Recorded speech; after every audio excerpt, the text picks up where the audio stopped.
We're about to step into a story. It's a story that I think a lot of us have lived through, that challenge of learning something new, something really complex and technical. And it's a journey that, well, it often ends in frustration, doesn't it? But for some people, a tiny shift in how they think about it can change absolutely everything. So let's explore that change together. So let's set the scene. Imagine this. It's late, really late.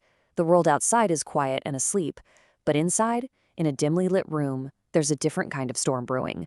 Not thunder, not lightning, but the quiet storm of frustration and self-doubt.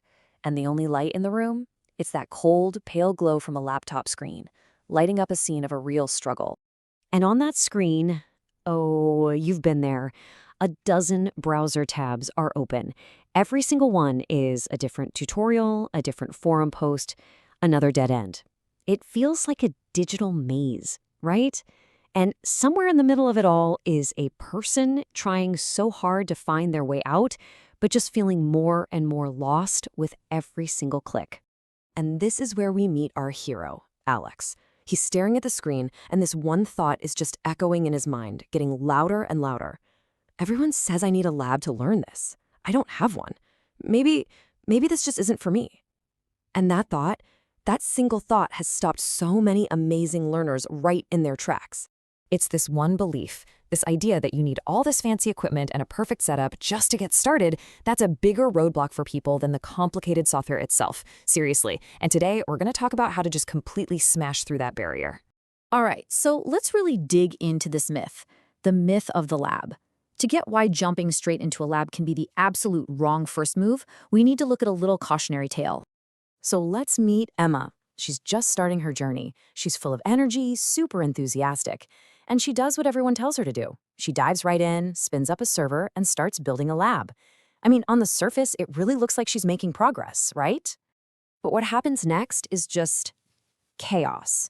Windows she's never seen before, error messages that make no sense, and this rising feeling of just total confusion.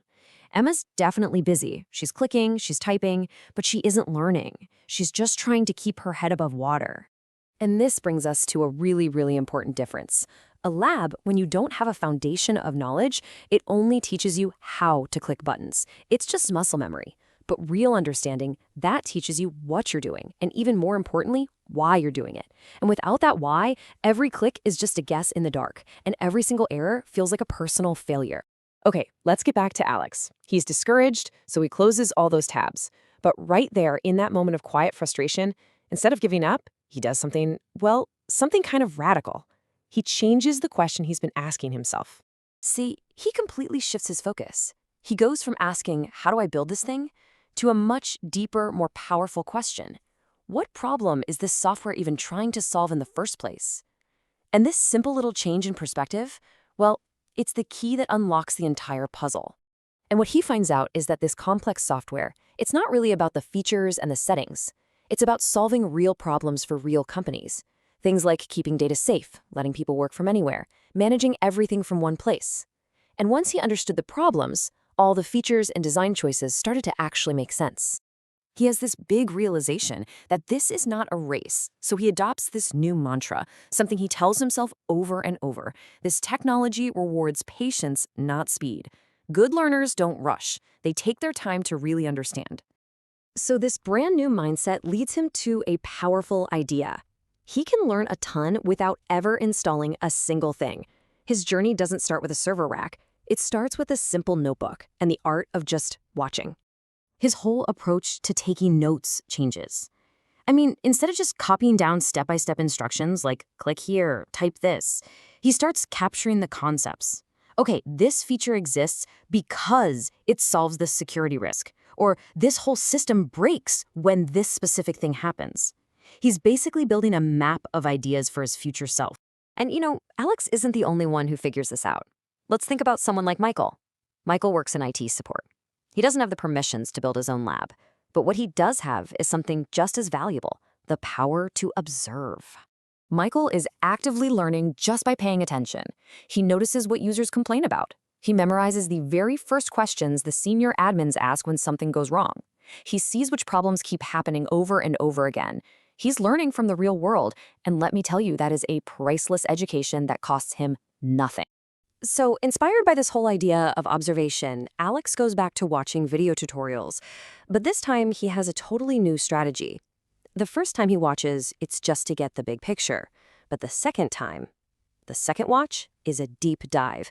It's a mission to understand the why behind every single click.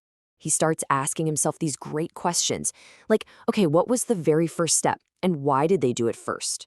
Why is that one setting so important? If I were doing this, what could possibly go wrong at this exact moment?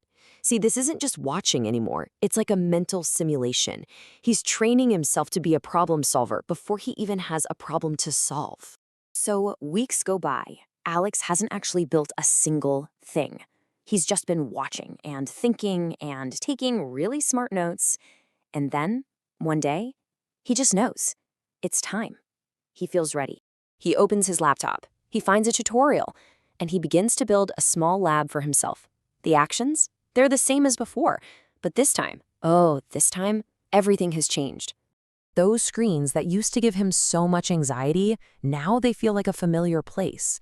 He gets the concepts behind them. An error message isn't a dead end anymore. It's a clue. And making a mistake isn't a failure. It's a lesson. He's learning. The path that Alex took, it's a formula, and it's repeatable. The most successful learners, they build the mental model in their head first. They write down ideas, not just clicks. They watch how things work in the real world. They are constantly asking why. And maybe most importantly, they accept that slow progress is still progress. You know, this story isn't just about Alex. It's about you. It's about anyone who's ever felt the way Alex did at the beginning of our story. So this final message, this is for you. If you don't have access to a lab right now, I want you to hear this loud and clear. You are not behind. You are not at a disadvantage. You are in the perfect position to do the most important work of all. And that is the work of building real, deep, lasting understanding. At the end of the day, complex software is learned not by installing things, but by understanding them. The labs can wait. Your understanding can't.